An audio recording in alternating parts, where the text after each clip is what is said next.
하나님 아버지, 지금 이 시대는 믿음으로 살아가는 자들의 삶에 많은 어려움과 방해의 장벽들이 산지해 있습니다. 믿음의 성도들이 어려움을 극복하고 세상을 이길 수 있는 힘과 용기를 주옵소서. 하나님의 사랑을 세상에 전하며 살아가는 긍휼을 허락하옵소서.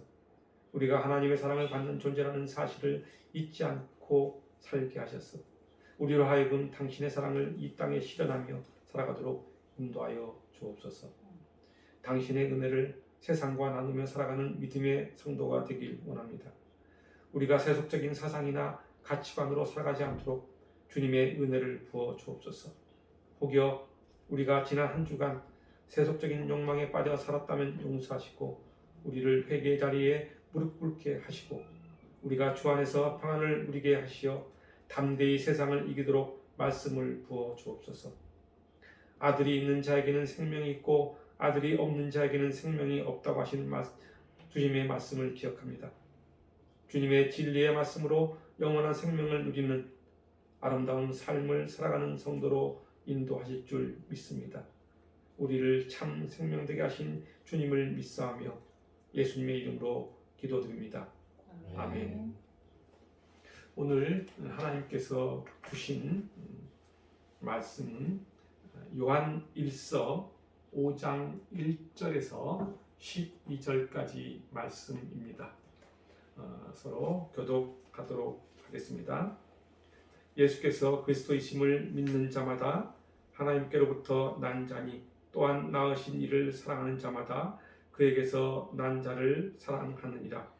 우리가 하나님을 사랑하고 그의 계명들을 지킬 때 이로써 우리가 하나님의 자녀를 사랑하는 줄 아느니라.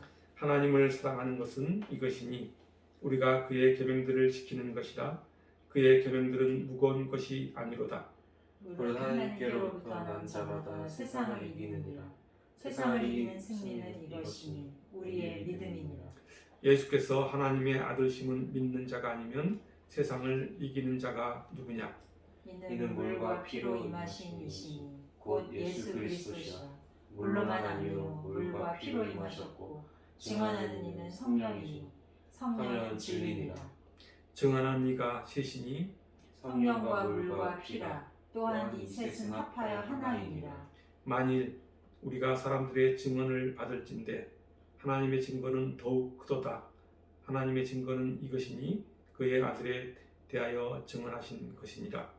하나님의 아들을 믿는 자는 자기 안에 증거가 있고 하나님을 믿지 아니하는 자는 하나님을 거짓말하는 자로 만드나니 이는 하나님께서 그 아들에 대하여 증언하신 증거를 믿지 아니하였습니다. 또 증거는 이것이니 하나님이 우리에게 영생을 주신 것과 이 생명에 그의 아들 안에 있는 그것이니라. 아들이 있는 자에게는 생명이 있고 하나님의 아들이 없는 자에게는 생명이 없느니라. 아멘. 하나님을 사랑하는 믿음의 사람은 모두 다 하나님께 속한 하나님께로부터 난 자들입니다. 이것을 한마디로 요약하면 믿음의 성도라고 합니다. 성도는 예수 그리스도를 믿는 믿음으로 살아가는 사람들입니다. 그런 사람들을 오늘 본문 1절에서는 하나님께로부터 난 자라고 표현하고 있습니다. 그리고 그렇게 하나님께로부터 난 자는 4절에서 세상을 이긴다고 말씀하고 있습니다. 그렇다면 하나님께로부터 난 자들은 어떤 사람들일까? 하나님께로부터 난 자들은 하나님의 사랑을 자신의 삶에서 실천하며 살아가는 사람들입니다. 일상생활 속에서 이웃과 형제를 사랑하며 그 사랑을 이 세상에 실현하며 살아가는 사람들을 말합니다. 그러한 사랑을 실천하는 것은 하나님의 사랑이 그 사람 안에 가득하기 때문입니다. 그렇다면 하나님의 사랑은 어떤 사랑인가? 그것은 바로 우리의 죄를 대속하기 위하여 이 땅에 당신의 아들 예수 그리스도를 내어주신 것을 말합니다. 그러므로 그리스도 안에 있는 성도들은 독생자 예수 그리스도를 주신 그 하나님의 행위, 즉 하나님의 사랑의 행위를 통해 참 사랑이 무엇인지 비로소 알게 됩니다. 그리고 그 사랑 때문에 다시 새롭게 살게 되는 것입니다. 다시 말하면 성도는 하나님으로부터 사랑받는 존재이기 때문에 그 사랑으로 세상을 품고 다른 사람을 사랑한다는 이야기입니다. 그렇습니다. 인간은 사랑받는 존재로서의 확인을 통해 자기 자신을 사랑하고 그리고 타인을 사랑하는 존재입니다. 성도가 이웃과 형제 사랑을 실천할 수 있는 것은 먼저 하나님의 참 사랑을 올바르게 인식하는 것에서부터 출발한다고 볼 수 있습니다. 그런데 어떤 사람이 하나님의 사랑을 인식한다고 해서 하나님의 사랑을 몸으로 실천하며 살아가는 사람이 얼마나 되겠습니까? 아마 그리 많지 않을 것이라고 저는 생각합니다. 그렇다면 왜 사람들은 그러한 행태를 보일까? 그것은 그 사람의 인식이 그 사람이 가지고 있는 가치관을 바꾸지 못했기 때문입니다. 가치관이 바뀌었다는 것은 세상을 바라보는 시선, 세상을 바라보는 눈이 달라졌다는 것을 의미합니다. 가치관이 바뀌었다는 것은 예수 그리스도의 십자가 사랑이 그 사람의 영혼 깊숙이 새겨져 있다는 것을 말합니다. 그래서 그런 사람은 그동안 세상의 가치 기준으로 살아왔던 것을 이제는 하나님의 가치 기준을 가지고 살아가게 됩니다. 예수 그리스도의 십자가 사랑을 인식하는 것이 바로 하나님의 사랑을 인식하는 것이고 그 인식이 그 사람의 가치관을 변하게 만듭니다. 그 십자가 사랑을 마음 깊이 새기며 살아가는 사람은 더 이상 세상의 가치관에 목매이지 않고 살아가게 된다는 사실입니다. 구약 성경에 보면은 출애굽한 이스라엘 백성들은 홍해를 건너서 가나안 땅을 향해 희망찬 행구를 하는 중에 광야를 만나게 됩니다. 광야는 출애굽한 이스라엘 백성들이 가나안 땅으로 가기 위해서는 반드시 거쳐가야 하는 장소입니다. 200만 명이나 되는 사람들과 많은 가축들이 험한 광야를 여행하는 것은 결코 쉬운 일이 아닙니다. 광야는 낮에는 덥고 밤에는 추운 것입니다. 그런 광야를 이동하면서 그들은 상당히 지쳤을 것입니다. 그리고 그들이 가지고 있던 물은 모두 고갈되었을 것입니다. 그들은 물을 얻기 위하여 홍해를 지나 수루 광야를 들어가 사흘 길을 걸어가서 마라라는 곳에 장막을 치게 됩니다. 광야 생활에서 지친 이스라엘 백성들에게는 식량보다도 더 중요한 것이 바로 물입니다. 왜냐하면 그들에게 있어서 물은 곧 생명줄과 같은 것이기 때문입니다. 그런데 마침 그곳 마라에는 샘터가 있었습니다. 목마름에 지칠 대로 지쳐있던 백성들이 샘터를 발견한 것입니다. 샘터를 발견한 그 백성들은 얼마나 반갑고 기뻤을까요? 상상만 해도 그들의 마음을 알 수 있을 것 같습니다. 그런데 그런 기쁨도 잠시 그곳에 있던 샘물은 마실 수 없는 쓴물이라는 사실을 곧 알게 됩니다.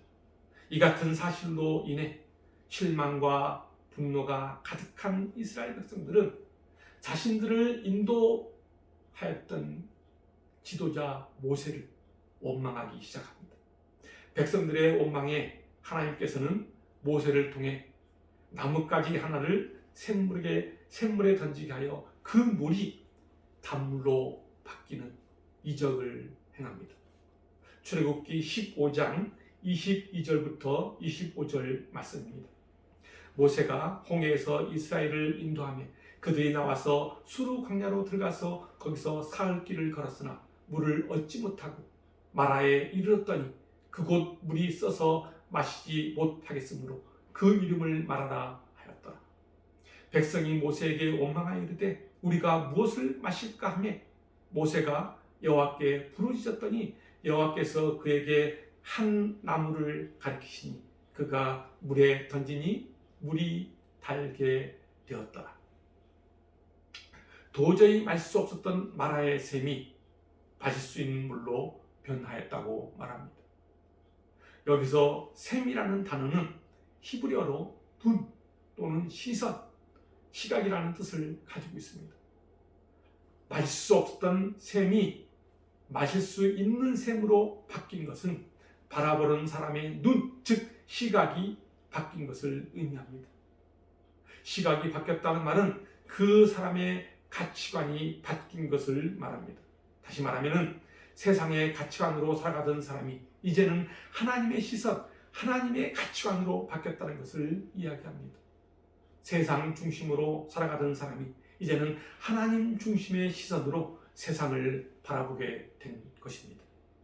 그래서 성경 여러 곳에서는 첫 번째 이적은 대체로 물이 변화된 이적을 말씀하고 있습니다.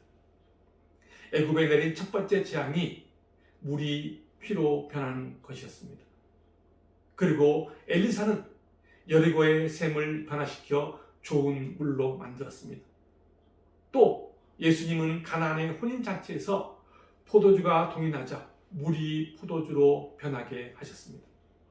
이 같은 변화는 세상을 바라보며 살아가던 우리의 눈이, 우리의 시각이 예수 그리스도를 바라보므로 이제는 하나님의 시각, 하나님의 시선으로 바뀌어 이 땅에 하나님의 사랑을 실천하며 살아가게 되는 것을 의미합니다. 삶의 가치관이 변한 것입니다. 마라의 샘에 던져진 나뭇가지는 예수 그리스도의 십자가를 상징합니다. 샘에 던져진 예수님의 십자가가 우리를 변하게 만든 것입니다. 그것이 우리를 향한 하나님의 사랑입니다. 십자가 사랑이 우리에게 준 것은 우리가 단순히 입술의 고백이나 감정만으로 세상을 사는 것이 아니라 우리의 일상 속에서 가정이나 직장이나 사회 속에서 하나님의 사랑을 구체적으로 실천할 수 있도록 만들어 줍니다. 그러한 실천을 할 수 있도록 하는 것은 믿음으로부터 시작됩니다. 이것을 한마디로 세상을 이기는 믿음이라고 합니다. 오늘 본문 4절을 보면은 무릇 하나님께로부터 난 자마다 세상을 이긴다고 말씀하고 있습니다. 그러면서 세상을 이기는 승리는 우리의 믿음이라고 부연 설명하고 있습니다. 세속적인 가치관으로 살아가는 사람이 예수 그리스도를 믿는 믿음으로 세상의 악한 것들을 이겼다는 이야기입니다. 4절에서 세상이라고 표현한 단어는 하나님을 대적한 악한 영의 활동 공간을 말합니다. 그리고 더 나아가 하나님을 대적하는 세속적인 사상과 가치관 등을 의미합니다. 악으로 물든 세상의 체계와 가치들은 사탄의 영향 아래에 있습니다. 그러한 세상의 것들은 믿음의 성도가 싸워 이겨야 할 대상입니다. 그러나 세상을 이기는 원동력은 나의 힘이나 능력이 아닙니다. 세상을 이기신 예수님이 그 원동력입니다. 그래서 요한복음 16장 33절에서는 이렇게 말씀하고 있습니다. 이것을 너희에게 이루는 것은 너희로 내 안에서 평안을 누리게 하려 함이라. 세상에서는 너희가 환난을 당하나 담대하라. 내가 세상을 이겼노라. 그렇습니다. 우리가 살아가면서 여러 가지 어려움을 당할지라도 예수님이 세상을 이기신 것처럼 그를 믿는 자를 또한 세상을 이길 수 있는 것입니다. 그래서 오늘 본문 5절은 이렇게 말씀하고 있습니다. 예수께서 하나님의 아들심을 믿는 자가 아니면 세상을 이긴 자가 누구냐고 반문하고 있는 것입니다. 이 말은 예수님이 이미 이루어 놓으신 승리의 사건을 통해 우리는 승리를 경험하게 된다는 이야기입니다. 마귀의 사탄은 우리가 살아가는 동안 우리의 삶을 통해 끊임없이 공격합니다. 그래서 우리로 하여금 우리의 일상 속에서 자주 불안과 두려움 앞에 직면하도록 만듭니다. 앞일에 대한 걱정과 실패하면 어쩌지? 라는 걱정에 마음이 불안하고 두려울 때 우리는 이 같은 마음의 걱정이 어디서 온 것인가를 곰곰이 되돌아볼 필요가 있습니다.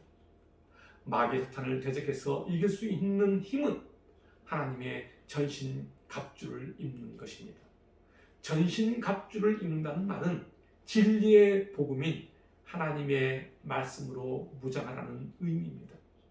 그래서 에베소 6장 11절부터 13절은 이렇게 말씀하고 있습니다. 마귀의 관계를 능히 대적하기 위하여 하나님의 전신갑주를 입으라. 우리의 씨름은 혈과 육을 상대하는 것이 아니요 통치자들과 권세들과 이 어둠의 세상 주관자들과 하늘에 있는 악의 영들을 상대함이라. 그러므로 하나님의 전신갑주를 취하라. 이는 악한 날에 너희가 능히 대적하고 모든 일을 행한 후에 서기 위함이라. 그렇습니다. 우리가 살아가면서 내 앞에 닥쳐오는 불안과 두려움을 이길 수 있는 힘은 하나님의 전신갑주를 입는 것입니다. 그것은 바로 하나님의 말씀입니다. 그러나 마귀의 사탄은 우리를 하나님과 멀어지도록 끊임없이 공격하여 우리로 하여금 패배자가 되도록 몰아갑니다. 우리의 마음에 비관적인 생각이 들도록 끌고 가서 우리의 삶을 파괴합니다. 그러나 그때마다 성경은 우리에게 눈을 들어 하나님을 바라보라고 말씀합니다. 하나님의 증거를 바라보라는 것입니다.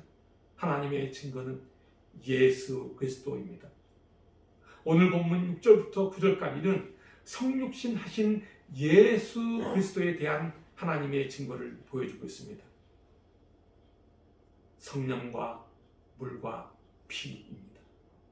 그것은 바로 예수가 하나님의 아들이라는 것을 증명하고 있는 것입니다. 창세기 3장 15절은 이렇게 말씀하고 있습니다.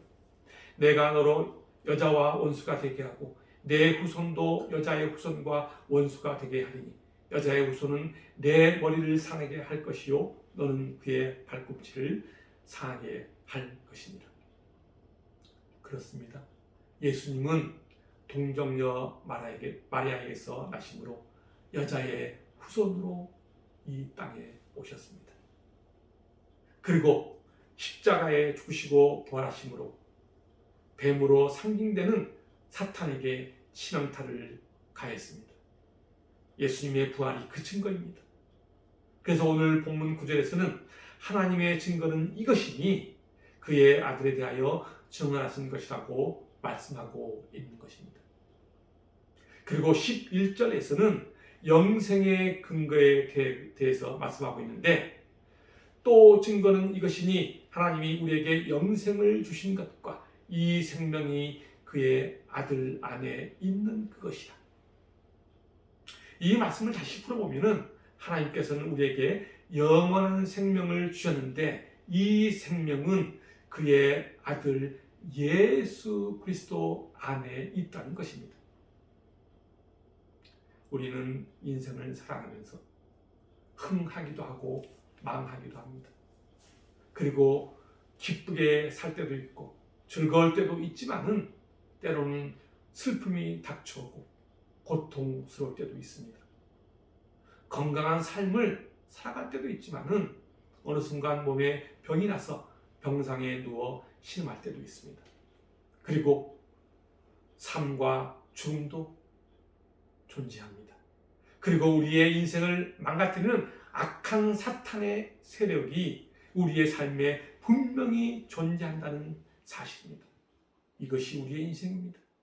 그러나 그 중에 하나님께서는 당신이 택한 자들을 포기하지 않으시고 어려움과 고난 속에서 벗어나게 해주시고 피할 길을 열어주신다는 사실입니다. 이것이 하나님께서 우리에게 약속하신 은혜의 선물입니다. 그 약속의 선물은 바로 예수 그리스도 안에서 누리는 영원한 생명입니다. 다시 말하면 죽을 수밖에 없는 우리들에게 하나님께서는 예수 그리스도를 통해 영원한 생명을 주셨다는 이야기입니다. 영원한 생명은 인간의 노력으로는 얻을 수 있는 것이 아닙니다. 이 생명은 우리가 예수 그리스도 안에 있을 때 얻어지는 생명입니다. 우리가 예수 그리스도와 동행하며 살아갈 때 얻어지는 은혜의 선물인 것입니다. 오늘 본문 12절을 보면은 아들이 있는 자에게는 생명이 있고 하나님의 아들이 없는 자에게는 생명이 없다고 말씀합니다. 이 말씀을 다시 말하면은 하나님의 아들을 소유하고 있는 사람만이 하나님이 주신 영원한 생명을 누릴 수 있다는 이야기입니다. 그렇습니다. 영원한 생명은 오직 예수 그리스도 안에 있습니다. 그래서 믿음의 성도들은 이러한 예수 그리스도를 소유하고 살아가는 사람들이라고 할 수 있습니다. 그렇다면 우리가 어떻게 예수 그리스도를 소유할 수 있을까? 그리고 그분을 소유하고 살아간다는 것은 어떤 의미를 가지고 있는 것인가? 이러한 소유를 예수님은 포도나무와 가지의 비유를 통해 우리들에게 더욱 쉽게 실감나게 말씀하셨습니다. 요한복음 15장 5절 말씀입니다. 나는 포도나무요 너희는 가지라. 그가 내 안에 내가 그 안에 거하면 사람이 열매를 많이 맺나니 나를 떠나서는 너희가 아무것도 할 수 없습니다. 예수님은 자신을 가지에게 생명을 전하는 포도나무로 비유하셨습니다. 그러면서 가지가 생명을 얻고 열매를 맺을 수 있는 것은 바로 나무에 붙어 있는 것이라고 말씀하십니다. 그렇습니다. 믿음의 성도들에게 있어서 생명의 원천은 바로 예수 그리스도입니다. 가지가 나무에서 분리되면 말라서 생명을 잃는 것처럼 그리스도인들은 예수 그리스도를 떠나서는 생명을 잃고 만다는 사실입니다. 예수 그리스도를 소유한다는 것은 우리의 삶 속에 말씀과 기도와 예배를 통해 이루어집니다. 말씀과 기도와 예배는 예수 그리스도와 긴밀한 교제를 나누는 시간입니다. 이러한 긴밀한 교제는 우리로 하여금 우리의 삶에 영원한 생명을 누리며 살도록 이끌어 줍니다. 그리고 예수 그리스도를 소유한다는 것은 우리의 마음속에 항상 예수 그리스도를 모시며 살아가는 것을 의미합니다. 다시 말하면 예수를 항상 마음속에 담아두고 예수의 마음으로 살아가는 것을 말합니다. 이것이 참된 믿음입니다. 그 믿음이 우리로 하여금 영원한 생명을 누릴 수 있도록 만듭니다. 그리스도 안에 있는 영원한 생명이 우리를 참 생명되게 합니다. 예수 그리스도는 우리를 모든 죽음과 저주에서 속량하신 분이라는 사실을 우리는 반드시 기억해야 합니다. 그리고 더 나아가 우리는 하나님께로부터 난 자라는 사실도 반드시 기억해야 합니다. 그럴 때 우리는 세상을 이길 수 있습니다. 그러나 12절 마지막 말씀 보면은 하나님의 아들이 없는 자에게는 생명이 없다고 말씀하고 있습니다. 하나님 없이 살아가는 사람을 말합니다. 하나님 없이 살아가는 사람은 자기 욕심에 빠져 결국 죽음에 이른다는 것입니다. 이런 사람은 결국 죄의 노예가 되어 죄에 빠져 살아가게 됨을 말하고 있습니다.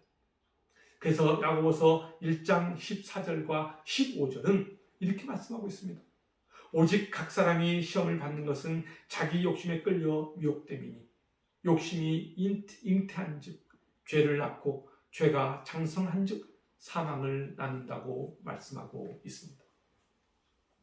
하나님을 받아들이지도 않고 하나님이 없다 하며 하나님을 믿지 않는 사람을 말합니다. 이런 사람에게는 하나님으로부터 오는 생명이 없습니다.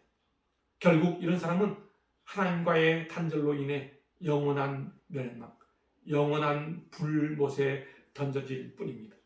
이런 사람은 세상을 이길 수 있는 힘이 없기에 사망의 음침한 곳에서 슬피 울 뿐입니다. 여러분은 하나님의 소유, 하나님의 보배로운 존재입니다. 그래서 하나님께서는 말라기 3장 17절에서 이렇게 말씀하고 있습니다. 만군의 여호와가 이르노라. 나는 내가 정한 날에 그들을 나의 특별한 소유로 삼을 것이요 또 사람이 자기를 섬기는 아들을 아낌같이 내가 그들을 아끼리다 라고 말씀합니다. 그렇습니다. 하나님께서는 예수 그리스도를 소유하고 그 마음으로 살아가는 사람들을 특별한 존재로 삼는다는 것입니다. 그런 존재가 하나님께로부터 난 자들입니다.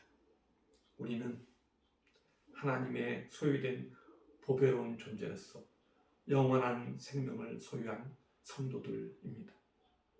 하나님께로부터 난 자들입니다. 그러므로 능히 세상을 이길 수 있습니다. 여러분 모두가 하나님이 주신 영원한 생명으로 세상을 능히 이기시고 보배로운 하나님의 자녀로 살아가는 축복된 성도가 되시길 주님의 이름으로 축원합니다. 기도하겠습니다.